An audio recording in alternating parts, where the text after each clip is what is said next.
Hey there Mass Effect fans, welcome back to LockheartQT, where today I'm going to have a deep dive into the lore, characters and stories of the Mass Effect franchise. Today I'm exploring a hidden gem anime in the Mass Effect universe being Mass Effect Paragon Lost. But before I jump into the details straight away, make sure to hit that subscribe button and ring the notification bell so you don't miss any of my Mass Effect content going forward.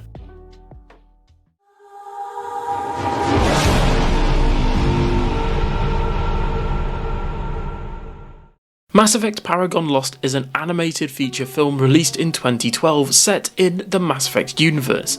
It's a story that bridges the gap between the events of Mass Effect 2 and Mass Effect 3 and provides us with a deeper understanding of one of the more polarising characters in the series, James Vega.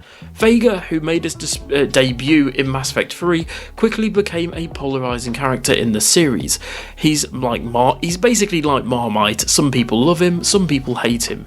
In my opinion, it's a shame because Vega gets all this hate, but when it boils right down to it, BioWare just didn't have enough time to give him proper development, where characters like Liara had 3 games, whereas Vega only had 1.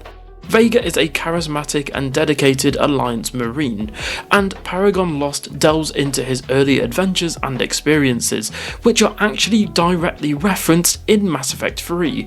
When you're talking with Vega as Shepard, you can actually talk about some of the events that took place in this movie, and I just think that's really cool. The movie's plot revolves around Vega and his squad, as they are assigned to protect a human colony on the planet Fel Prime. It doesn't take long for things to go south, however, with the Collectors, remember them from Mass Effect 2, launching an attack on the colony. It's here where we get essentially deja vu to Mass Effect 2, with the horrific sights of the actual Collectors, both the foot soldiers and the little parasite bugs, stealing humans from colonies, and it's again that this horror element is brought back into the Mass Effect series. Paragon Lost gives us a closer look at Vega's leadership qualities, bravery, and his struggles to protect the colony and his squad, which would later be more fleshed out in Mass Effect 3.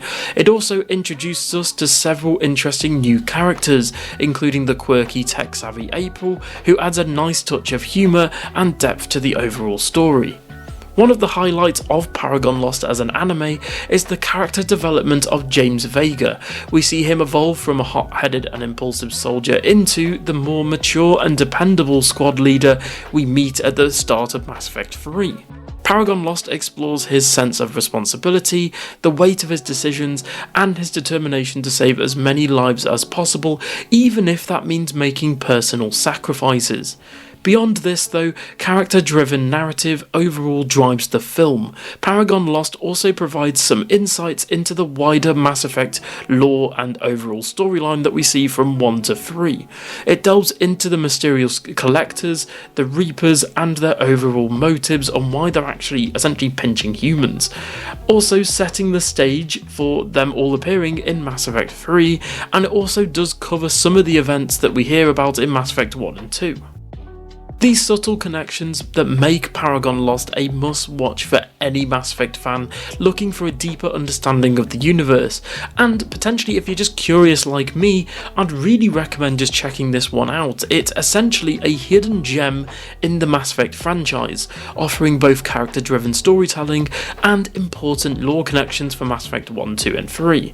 If you're a fan of the series, it's definitely worth a watch in my opinion. You can actually find Paragon Lost on various streaming platforms, so if you haven't watched it yet, I highly recommend at least giving it a go and just checking it out just for the novelty of it. And who knows, maybe we'll see Vega once again in future Mass Effect titles. But again, that's up to BioWare and we're going to just have to wait and see. Now, you didn't hear this from me, but like I said, you can find Paragon Lost on various streaming platforms, but you can actually directly watch it on YouTube, Vimeo and a few of the others. The whole film is just there to watch, and I don't think it's ever been taken down for copyright after all these years, so I would definitely maybe check it out there if you haven't got, Prime Video or something like that, as it's a free option. Anyway everyone, thank you so much for watching today's video. If you enjoyed this deep dive into Mass Effect Paragon Lost by BioWare and Funimation, don't forget to like, share and subscribe, and let me know in the comments below what you'd like me to cover next in terms of Mass Effect videos. Thank you so much for watching, and until next time, I'll see you guys in the next one. Bye.